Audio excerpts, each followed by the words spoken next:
Here's my latest book, Tools, Tips, and Tricks for the Marine Canvas Fabricator. Hope you enjoy it. Brand new book, Tools, Tips, and Tricks for the Marine Canvas Fabricator. Boxes arrived. We got them ready to go. You can buy them on Amazon or email me directly and we can send them out to you. Steve Zane here. I want to talk to you about my new book I just came out with, Tools, Tips, and Tricks for the Marine Canvas Fabricator.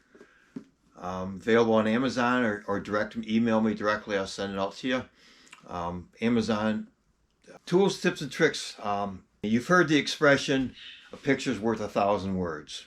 Well, this book has 1,513 photographs in it. Illustrate to get my point across. It took me 26 years of accumulating information that's in this book. It's a hardbound, 373 pages.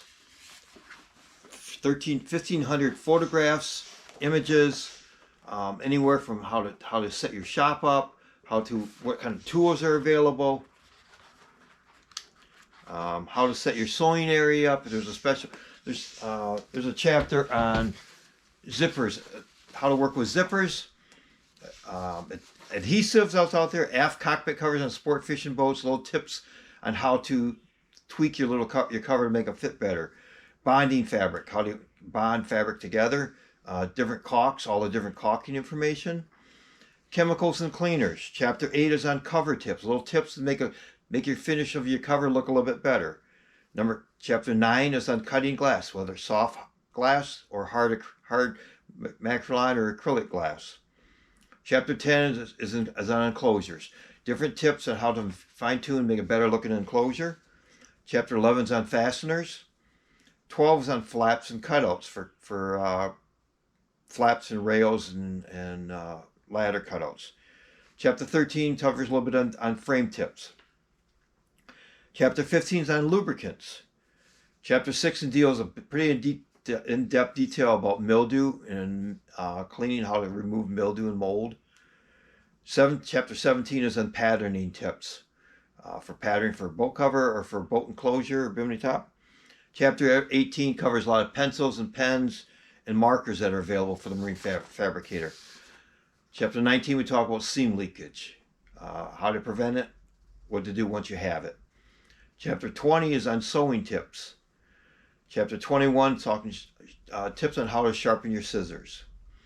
Chapter 22 is a pretty long one, it's on shop layout, anywhere from shop to your sewing, to your bench, to your tool storage for getting ready to go to your work vehicles. Chapter 24 is on stainless steel and aluminum maintenance. Chapter 26 covers a lot about different types of tapes that are available. Chapter 27, a little tips on track to track tips. Chapter 28 is also very lengthy. A lot of different tools that are available. Hand tools, power tools for cutting acrylic glass, for cutting macrolide glass, for tools that you would use in your shop or in your vehicle. Chapter 29, we touch on triangulation, how to go to a boat and make a boat cover or an enclosure or anything like that with a tape measure and a pencil and paper. Truck layout, how to set your work truck up for maximum efficiency, how to have everything on it. Your biggest time loss is when you're running back and forth to a boat because you forgot a fastener, a screwdriver, whatever it is you left at the shop. So it's good to have everything loaded in your truck prior to going out there. If you're going to pattern a job and all of a sudden you don't have enough pattern material in there. Chapter 32 we cover on vents. Chapter 33 is on how to create a watertight seal between a bimini top and a radar arch, or bimini top or enclosure in a windshield. Cover a couple different tips on different things there. Chapter 34 is on workflow, how to make things in your shop flow better. I learned this several years ago, how this book came about. I attended my first MFA national conference in 1996. I learned so much there that I vowed I would never miss one, and I've been going for the last 26 years. You know, I say I've been to a lot of different MFA events. I've been to MFA trade shows, NECPA, Zone 4, CMCFA, Chesapeake Marine Group Fabrication in the Northeast, and IFI expos. And I've attended 2 to 3 marine canvas trade shows a year, and I've learned so much thing every time. Even today, I still learn something. So if you get a chance, it's not an expense. It's an investment into your business and an investment into yourself. One little tip in there can bring you a lot of value and a lot of return on your investment through the years.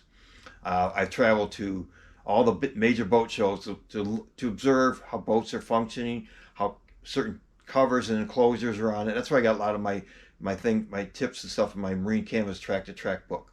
Fort Lauderdale Boat Show, Miami Boat Show, West Palm Beach Boat Show, Atlantic City Boat Show, Australian Gold Coast Boat Show, Seattle Boat Show.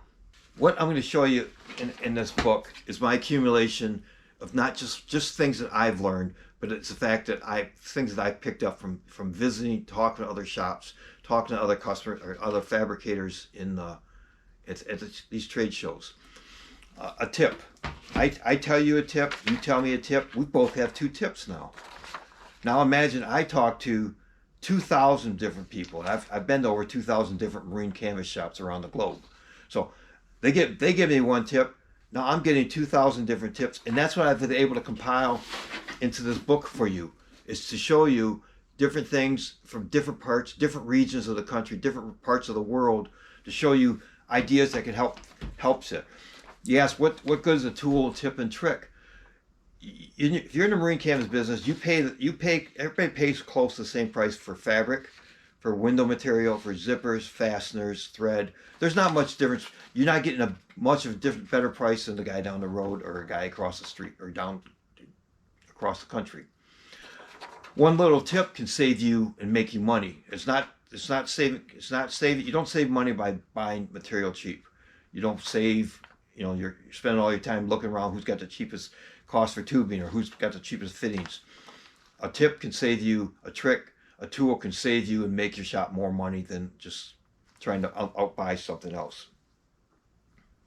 Every shop buys tools, or every shop pays the same amount of money or close to the same amount of money for fabric and fasteners and clear vinyl and zippers. What can help make your shop more money?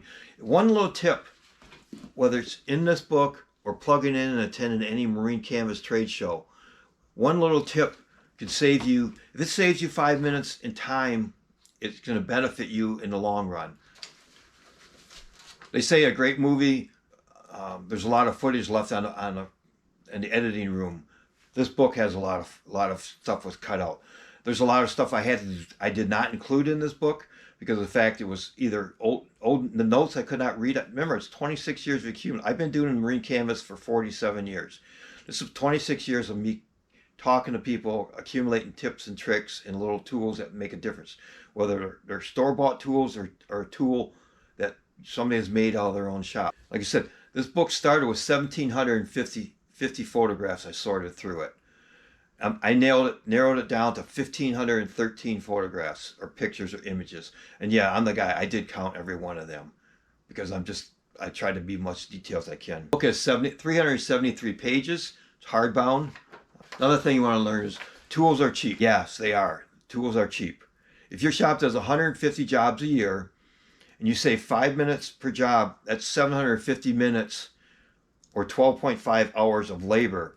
If you pay your overhead, your labor rate to pay one of your employees with withhold taxes and Social Security benefit, any kind of benefits, I'm using a rough estimate of $25 an hour. That's what you'd pay in labor costs of $312.50 a year for one employee. So if you had one tool that would save you 5 minutes, you could spend $312 on that one tool and it pay for itself in 1 year. Now what about next year or the year after? It's free. You found a way. I like buying tools. I invest in a lot of tools. Anything that saved me money. But I only invest or spend money on something if it's going to save me money. If it's not going to save me money, if it's a one-time use, then no, I kind of shy away from that. But if it's something I'm going to use multiple times and I can see a value, I'm going to invest in the money in the tool. So now let's jump that up. Say your shop does 600 jobs a year. That's 3,000 minutes. By saving 5 minutes per job, that's 50 hours. That's $1,250 that you could spend on one tool.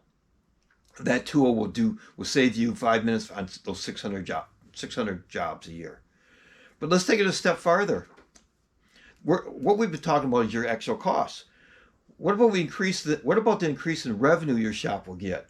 So the first tool with thing when you're talking 150 jobs a year, you're saving 12 and a half hours a year. So what if your shop hour rate is $100 an hour? So instead of you purchase a tool for $312, and it pays you back $1,250 in the first year. What about the next year? It pays you back $1,250, but you'd have no other investment into it. So that's a win-win for you. Second example, 600 jobs a year. That's 50 hours at $100 an hour. And you bought a tool for $1,250, and it brought you back $5,000 in the first year.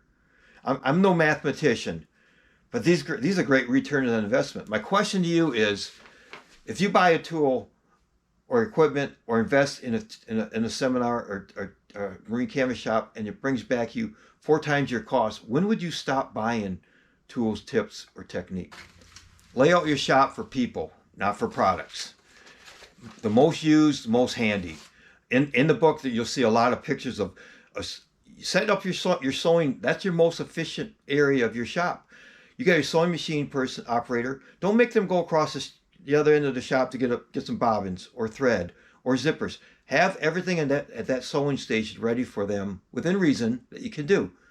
It'll just increase the productivity and takes the wear and tear down on their body. Lay out your shop for 70 to 80% of the jobs. You don't lay your shop out. Have a massive shop, big large table if you're going to do one giant full boat cover a year. Set your shop out that's most efficient for 70 to 80% of the work that you do. And every person will have different parts of the country that their shop is going to specialize in a certain style or type of boat. Employees are useful tools. Employees like a broken tool. It takes up space and doesn't work well. So invest in training your employees and buying tools. John Maxwell says this. Some people say, well, why should I invest and fix spend money on training an employee?